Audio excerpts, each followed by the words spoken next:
जय हिंद प्यारे साथियों, कैसे हैं आप सभी। आशा करते हैं कि आप सभी ठीक होंगे, आप सभी मस्त होंगे और आप सभी अपने एग्जाम की तैयारी जोर शोर से कर रहे होंगे। तो मैं आप पहली बार हम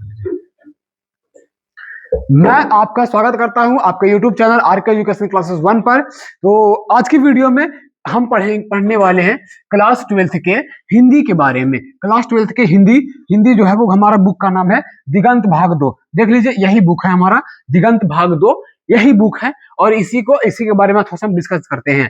आज हम जानेंगे अध्याय परिचय के बारे में आज हम जानेंगे। आज की वीडियो में हम जानेंगे अध्याय परिचय हमारा कैसा रहेगा और हमको क्या पढ़ना है और क्या नहीं पढ़ना है। ठीक है, मतलब कितने चैप्टर को पढ़ना है और उन चैप्टर का नाम क्या है, और वो आपको एकदम सबसे आसान भाषा में आज हम डिस्कशन कर देते हैं कि क्या चैप्टर पढ़ना है। उसके बाद अगले वीडियो से हम शुरू करेंगे चैप्टर्स को। ठीक है, तो चलिए, लेकिन वीडियो को शुरू करिए, क्लास को शुरू करिए इससे पहले कि अगर आप चैनल पर नए हैं तो चैनल को सब्सक्राइब कर दीजिए, वीडियो को लाइक कर दीजिए और दोस्तों के साथ शेयर कर दीजिए ताकि वो भी आपकी तरह एक बेहतर एजुकेशन को पा सके और आप अच्छे ढंग से अपने एग्जाम की तैयारी कर सके। तो चलिए हम चलते हैं अपने क्लास की तरफ। तो देखिए, कहता है कि देखिए ध्यान से सुनिएगा बाबू, ठीक है। हमें जो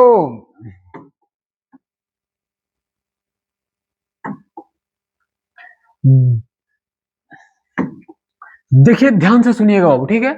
ये जो बुक है ये दो भागों में बांटा गया, ठीक है। दिगंत भाग 2 जो है हमारा बुक, दिगंत भाग 2 जो बुक है, दिगंत भाग 2, इसको दो भागों में बांटा गया है, दो वर्गों में बांटा गया है, ठीक है। दो वर्गों में बांटा गया है।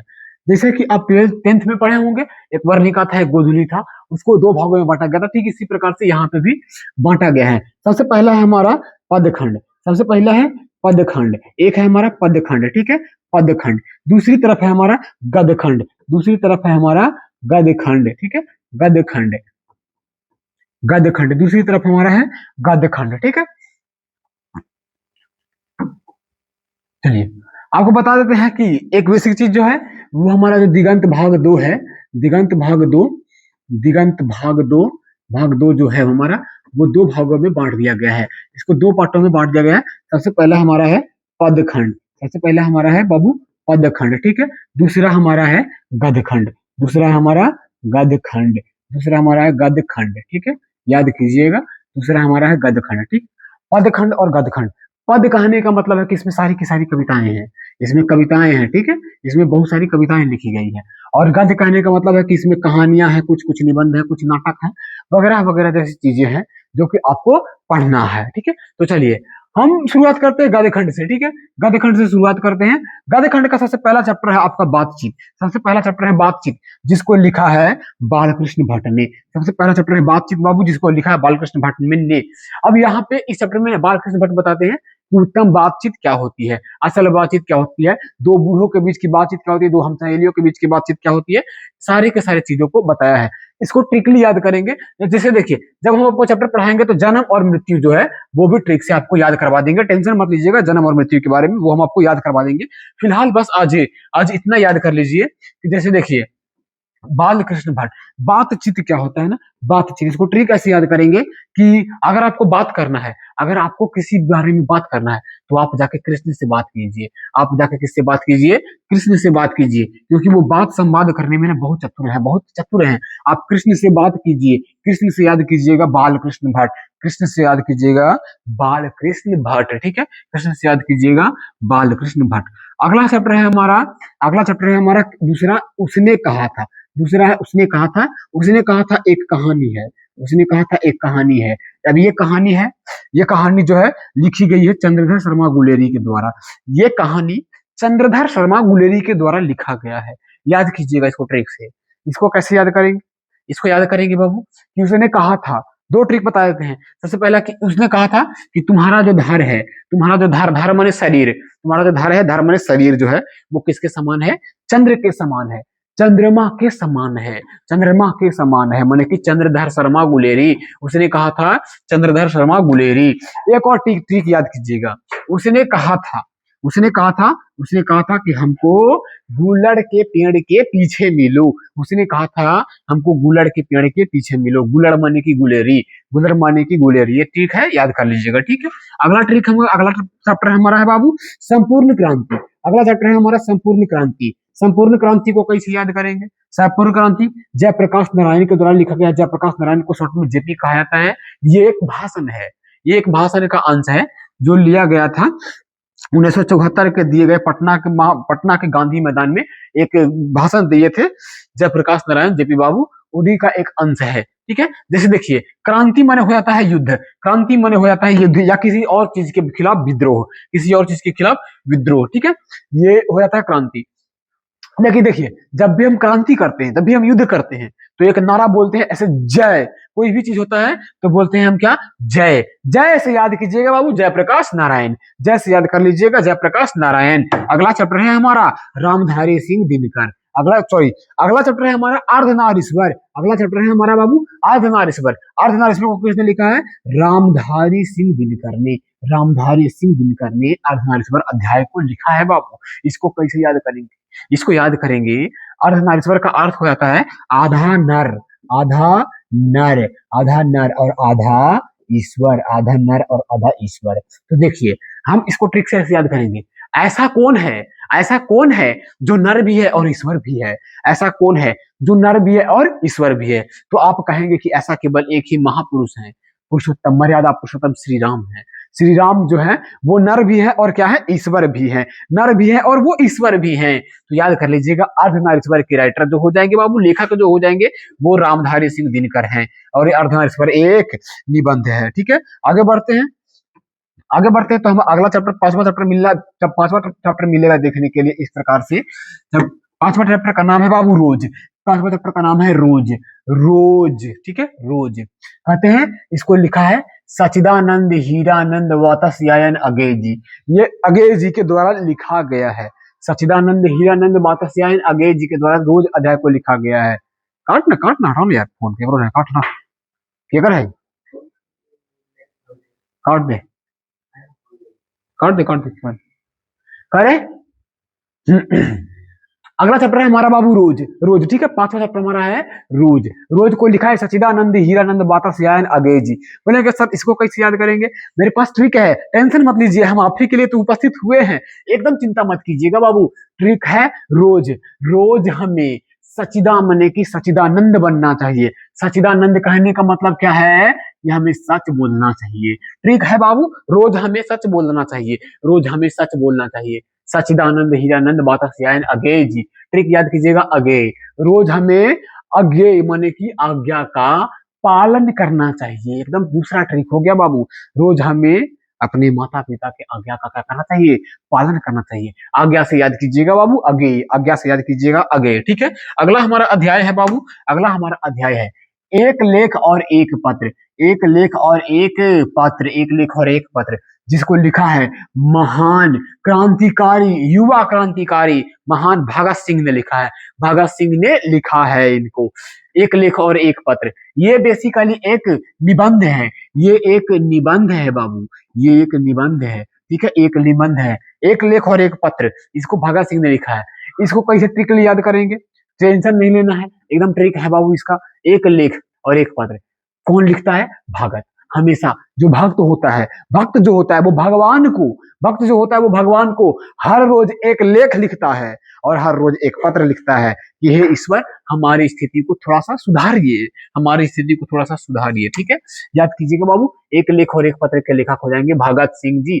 भगत सिंह जी, ठीक है, भगत सिंह जी हो जाएंगे। ओ सदा नीरा, अगला है ओ सदा नीरा। अगला हमारा अध्याय है बाबू ओ सदा नीरा। ओ सदा नीरा के लेखक कौन है? जगदीश चंद्र माथुर। वो सदा नीरा के लेखक हैं जगदीश चंद्र माथुर। ठीक है, जगदीश चंद्र माथुर। इसको याद करेंगे बाबू ऐसे ट्रिक से। ओ सदा नीरा, नीरा माने हो जाता है बाबू जल। नीरा को यहाँ पे एक अर्थ निकलेगा नीर, नीर माने हो जाता है जल। ठीक है, जल, नीर माने हो जाता है बाबू जल, नील माने जल। ठीक है, अब जल को क्या करते हैं? जैसे पवित्र जल जब मिलता है, इसको याद करेंगे, जब पवित्र जल मिलता है तो इस प्रकार से उठाते हैं और ऐसे करते हैं माथे से लगाते हैं। जब जल मिलता है तो इस प्रकार से उठाएंगे और इस प्रकार से माथे से लगाएंगे। जब भी जल मिले, जब भी नीर मिले तो उसको क्या करते हैं? माथे से लगाते हैं। माथे से याद कीजिएगा बाबू माथुर, जगदीश चंद्र माथुर। जगदीश चंद्र कौन सी? माथुर। ठीक है, याद हो गया होगा, उम्मीद करते हैं कि याद हो गया होगा। जगदीश चंद्र माथुर ने लिखा है। अगला है सिपाही की माँ, अगला है सिपाही की माँ, अगला सिपाही की माँ। ये एक नाटक है, ये एक नाटक है, ठीक है, नाटक है जिसको मोहन राकेश ने लिखा है, जिसको मोहन राकेश के द्वारा लिखा गया है। इसको ट्रिक से इसे याद करेंगे बाबू कि सिपाही की माँ के दो बेटे, सबसे पहला है मोहन और दूसरा है राकेश। सिपाही के माँ के दो बेटे हैं, सबसे पहला है मोहन, सब और दूसरा कौन है, राकेश है। मोहन और राकेश दोनों हो जाएंगे इसके लेखक। अगला है प्रगीत और समाज, अगला है बाबू प्रगीत और समाज। प्रगीत और समाज को नामवर सिंह ने लिखा है, प्रगीत और समाज को नामवर सिंह ने लिखा है। इसको याद करेंगे इस प्रकार से बाबू कि हर व्यक्ति जो है, हर व्यक्ति जो है वो समाज में अपना कौन सी बनाना चाहता है, नाम बनाना चाहता है। हर व्यक्ति जो है वो समाज में अपना नाम बनाना चाहता है बाबू, अपना नाम बनाना चाहता है। हर व्यक्ति अपना नाम बनाना चाहते हैं। प्रगीत और समाज के लेखक कौन हो जाएंगे, नामवर सिंह जी हो जाएंगे बाबू, नामवर सिंह जी हो जाएंगे। अगला है हमारा जूठन, जूठन, ठीक है, जूठन। अब जूठन के लेखक कौन है, ओम प्रकाश वाल्मीकि। जूठन का अर्थ होता है, जूठन का लिखा है ओम प्रकाश वाल्मीकि। जूठन का अर्थ हो जाता है बाबू जूठा, जूठन का अर्थ होता है जूठा। अब इसको कैसे याद करेंगे, इसको याद करने का एक वर्ड है, हर चीज दुनिया में झूठा हो सकता है, हर चीज झूठा हो सकता है बाबू, लेकिन जो ईश्वर का नाम है, जो ओम है, जो ईश्वर का नाम ओम है, ओम कभी भी झूठा नहीं होता है। ओम जो ईश्वर का नाम है वो कभी भी झूठा नहीं होता है। याद हो जाएगा ट्रिक से। जूठन के लेखक कौन हो जाएंगे, ओम से बाबू ओम प्रकाश वाल्मीकि जी। ओम प्रकाश वाल्मीकि जी ने इस अध्याय को लिखा है, ओम प्रकाश वाल्मीकि जी ने इस अध्याय को लिखा है। अब अगला हमारा है हंसते हुए मेरा अकेलापन, हंसते हुए मेरा अकेलापन। इसको लिखा है मलयज ने, हंसते हुए मेरा अकेलापन, इसको लिखा है बाबू मलयज ने। मलयज देखिएगा, हंसते हुए मेरा अकेलापन, अर्थ कहने का अर्थ है मैं मुस्कुराता तो हूँ, मैं हंसता तो हूँ, लेकिन मैं अंदर से क्या हूँ, अकेला हूँ। मैं अंदर से अकेला हूँ, अकेलापन महसूस कर रहा हूँ। और जब भी व्यक्ति को अकेलापन होता है तब वो उदास होता है। उदास कहने का मतलब हो जाता है बाबू कि वो मलय हो जाता है। उदास कहने का मतलब है कि वो मलय हो जाता है।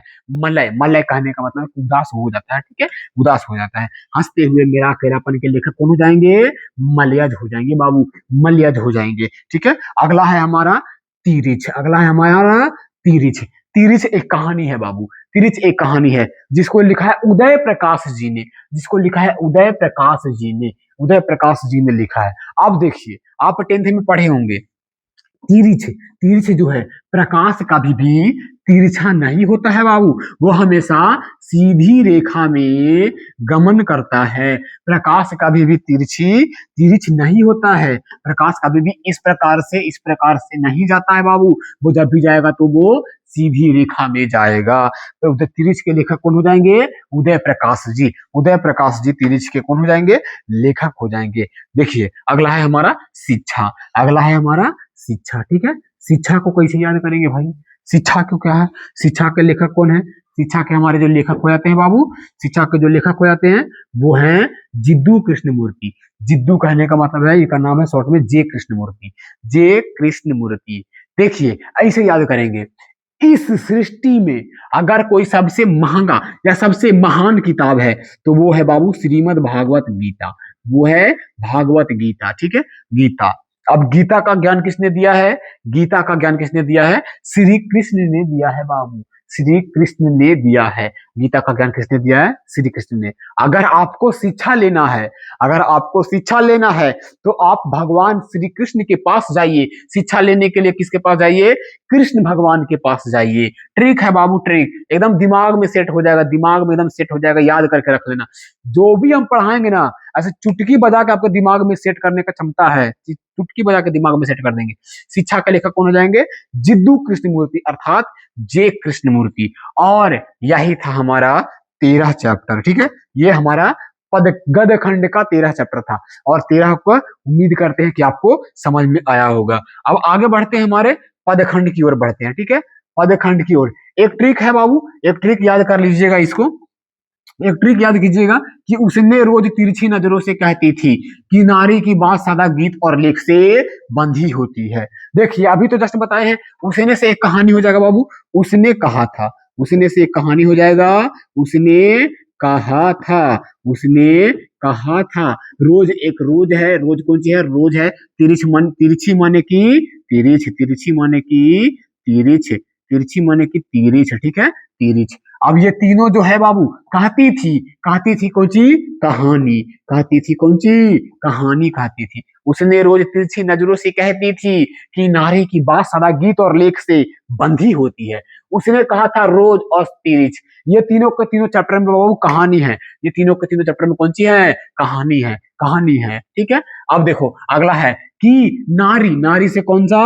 अर्धनारीश्वर, अर्धनारीश्वर, अर्धनारीश्वर, अर्धनारीश्वर, अर्धनारीश्वर। बात से कौन चैप्टर हो जाएगा बाबू? आपके तो बताए हैं जी कि आपके बात से कौन चैप्टर? बातचीत। सदा से कौन वाला? ओ सदा नीरा, ओ सदा नीरा, ओ सदा नीरा। गीत से कौन वाला? प्रगीत और समाज, प्रगीत और समाज, प्रगीत और समाज, ठीक है, प्रगीत और समाज। लेख से कौन वाला? एक लेख और एक पत्र, एक लेख, एक लेख, एक पत्र, एक लेख, एक पत्र। बबुआ एकदम ध्यान से सुनना बाबू, याद हो जाएगा बाबू। कह रहे हैं कि उसने रोज तिरछी नजर से कहती थी, उसने कहा था रोज से रोज, तिरछी से तिरछ। ये तीनों के तीनों बाबू कहानी है। बाकी अर्धनारीश्वर, बातचीत, प्रगीत और समाज, वो सदा नीरा और एक लेख और एक पत्र कौन सी है? तो कहेंगे कि सर ये तो निबंध है, कहेंगे कि सर ये तो कौन सी है? निबंध है। ये पांचों क्या है इस चैप्टर में? निबंध है बाबू, पांचों निबंध है। बाकी की चीजें जो है वो आगे आपको हम बता देंगे, ठीक है। आगे बढ़ते हैं हम, आगे बढ़ते हैं अपने पदखंड की ओर, पदखंड की ओर बढ़ते हैं बाबू, ठीक है। पदखंड की ओर बढ़ते हैं। पदखंड में हमें कितने चैप्टर देखने के लिए मिलते हैं बाबू? पदखंड में हमें उतना ही 10-12 चैप्टर देखने के लिए मिलते हैं, ठीक है। आगे हम बढ़ते हैं अपने पदखंड की ओर। पदखंड का पहला चैप्टर है बाबू कड़बाग। पदखंड का पहला चैप्टर है कड़बाग। कड़बाग के लेखक है मलिक मोहम्मद जायसी, मलिक मोहम्मद जायसी। एकदम ट्रिक से याद करवाएंगे, एकदम दिमाग में सेट कर देंगे, एकदम कंफर्म दिमाग में सेट हो जाएगा। कड़बाग, कड़बाग से आपको एक वर्ड याद करना है, बक बक। कड़बाग से आपको याद करना है एक शब्द जिसको कहते हैं बाबू बक बक, बक बक, ठीक है। अब इसको कैसे कहेंगे? ज्यादा अगर कोई ज्यादा बोलता है, आपका दोस्त आपका मित्र कोई ज्यादा बोलता है तो कहते हैं कौन सी? बक बक कर बे ज्यादा, मालिक है तू। कौन सी बोलेंगे? बक बक करेगा ज्यादा, मालिक है तू, जासी बोल रहा है। बक बक मत करो, तू मालिक नहीं है, जासी मत बोलो। एकदम ऐसे ही याद होगा। कड़बक के लेखक कौन हो जाएंगे बाबू? मलिक मोहम्मद जायसी। कड़बक के लेखक कौन हो जाएंगे? मलिक मोहम्मद जायसी। आप कहेंगे दोस्त को बक बक मत करो, मालिक है तू, बक बक तू कर रहा है, मालिक है, जासी बोल रहा है, ठीक है। बस हो गया इतना में। अगला है पद। एक तो है पद सूरदास, दूसरा है पद तुलसीदास। पद सूरदास, पद तुलसीदास, ठीक है। अगर ये पूछेगा आपसे सूरदास तुलसीदास, ये सिंपल याद कर लेना है आपको, इन्हीं ने दोगों ने पद दिया है, तो ये पूछेगा नहीं आपसे कि पद के लेखक कौन है, ठीक है।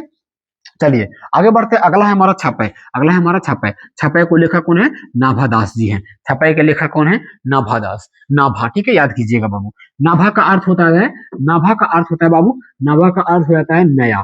नाभा का अर्थ यहाँ पे हो जाएगा हमारे लिए नया, नया, ठीक है। छपै, अब मान लीजिए हम इसको कुछ कोई चीज छपवाएंगे, कोई चीज छपवाएंगे, चाहे किताब हो जाए, बैनर हो जाए, या कुछ और भी छपवाएंगे, शादी के कार्ड हो जाए, ब्याह के कार्ड हो जाए, ठीक है। अब छपवाएंगे तो कौन सी छपवाएंगे? नया छपवाएंगे। छपै के लेखक कौन हो जाएंगे बाबू? नाभादास। कहेंगे कि छपै के लेखक कौन है? नाभादास। अगला है हमारा कवित, कवित, कविता नहीं बाबू, कवित, ये गलती से टाइप हो गया, कवित। अगला है हमारा चैप्टर कवित, ठीक है। कवित के लेखक कौन है? भूषण। कवित के लेखक है भूषण, ठीक है। अब देखो हमारे जमाने में कहेंगे, पहले के जमाने में क्या होते थे ना, मैम लोग जो होती थी, सर लोग जो होते थे, किताब से कहते थे कि अरे बउआ ये वाला कविता है, ये कविता तुमको कल याद करके कुछ करना है, लेके आना है। और हम लोग रात भर जग जग के पढ़ते थे कि हम कविता याद करेंगे, हम कविता याद कर लेंगे। लेकिन मॉडर्न डेज में, आज के समय में लोग कहते हैं, आज के समय में तुम बच्चों को देखो, एकदम मार के एकदम वीडियो गेम खेले, फ्री फायर पबजी कौन सी खेलेगा, तो वो लोग क्या कहेंगे? आप कहिएगा कि कविता याद करके लाना, तो कहेंगे कि कविता गलो भूसा में। कविता कहाँ गया? भूसा में। भूसा से ट्रिक के याद कीजिएगा बाबू, भूषण। भूषण से याद कीजिएगा भूषण। कवित के लेखक कौन हो जाएंगे? भूषण जी हो जाएंगे। कवित के लेखक हो जाएंगे बाबू भूषण जी, ठीक है। अगला हमारा है बाबू, अगला है हमारा तुमुल कोलाहल कलह में। तुमुल कोलाहल कलह में, जिसको लिखा है जयशंकर प्रसाद ने, जिसको लिखा है जयशंकर प्रसाद ने। तुमुल कोलाहल कलह में जयशंकर प्रसाद के द्वारा रचित एक बहुत बढ़िया कविता है। ठीक है, देखिए अब इसको कैसे याद करेंगे। कोलाहल माने कुछ होता है जानते हैं, हो हल्ला, हो हल्ला, या इसको ऐसे कहेंगे कोलाहल माने हो जाता है बाबू शोर, कोलाहल माने शोर। देखिए कलह में जयशंकर प्रसाद, देखिए यहाँ पे याद कीजिएगा जयशंकर प्रसाद। जब भी शंकर जी के प्रसादी बटेगा ना ट्रिक से, जब भी शंकर जी के प्रसादी बटेगा ना बउआ, तो एकदम कला होना ही होना है। बोले पहले हमरा दो, पहले हमरा दो, पहले हमरा दो, एकदम ये बात कंफर्म मान लो। तुमुल कोलाहल कलह में के लेखक कौन हो जाएंगे, जय शंकर प्रसाद जी हो जाएंगे। जब भी आप शंकर का प्रसाद बांटेंगे एकदम हल्ला होना ही होना है कि पहले हम लेबो, पहले हम लेबो, ऐसी चीज होता है। ठीक है, कॉमन सी बात है।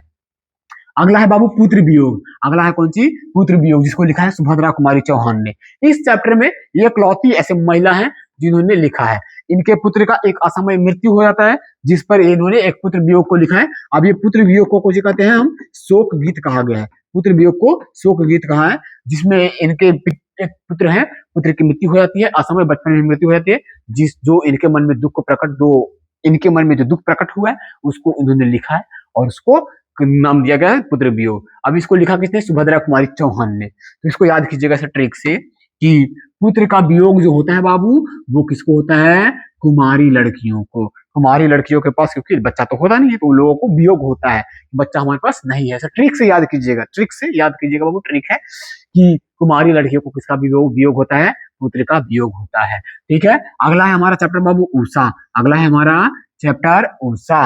उषा के उषा लेखक, उषा के लेखक कौन है, शमशेर बहादुर सिंह। उषा के लेखक कौन है, शमशेर बहादुर सिंह। उषा के लेखक कौन है, शमशेर बहादुर सिंह। ठीक है, उषा का लेखक है शमशेर बहादुर सिंह। अब इसको कैसे याद करेंगे, इसको याद करेंगे कि उषा नाम की कोई लड़की है, उषा नाम की कोई लड़की है जो कौन सी है, बहुत बहादुर है। Usha is very brave girl, Usha जो है वो बहुत बहादुर लड़की है। इसको याद करेंगे कि उषा के लेखक कौन है, बहादुर। बहादुर से याद हो जाएगा बाबू शमशेर बहादुर सिंह। ठीक है, अगला है कि जन जन का चेहरा एक, जन जन का चेहरा एक, जिसको लिखा है बाबू गजानन माधव मुक्ति बोध ने, गजानन माधव मुक्ति बोध ने। इसको कैसे ट्रिकली याद करेंगे, इसको याद करने का भी एक ट्रिक है बाबू। जन जन का चेहरा एक को याद करेंगे बाबू इस प्रकार से, जन जन का चेहरा एक। चेहरा एक कहने का मतलब है कि सबका चेहरा क्या है, एक है। गजानन यहां से याद कीजिएगा बाबू, गजानन किसको कहते हैं, गणेश को। गजानन किसको कहते हैं, गणेश को। गजानन कहते हैं बाबू गणेश भगवान को गजानन कहते हैं। अगर हम गज की बात करें, गज यहां से याद कीजिएगा, गज, गज माने कुछ होता है हाथी, गज माने कुछ होता है बाबू हाथी, याद कीजिएगा गज माने हाथी होता है। और जब भी हाथी अपने झुंड में निकलता है ना, तो सबका चेहरा कुछ होता है, एक होता है बाबू। ट्रिक से याद करना रे कि सबका चेहरा कुछ होता है, एक होता है। जब भी गजानन, गज माने हाथी, हाथी गज जो है वो जब अपने झुंड के साथ निकलता है तो सबका चेहरा कौन सी होता है बाबू, एक होता है, एक होता है। ठीक है, अगला है प्यारे नन्हे बेटे को, प्यारे नन्हे बेटे को, जिसको लिखा है विनोद कुमार शुक्ल ने, जिसको लिखा है विनोद कुमार शुक्ल ने।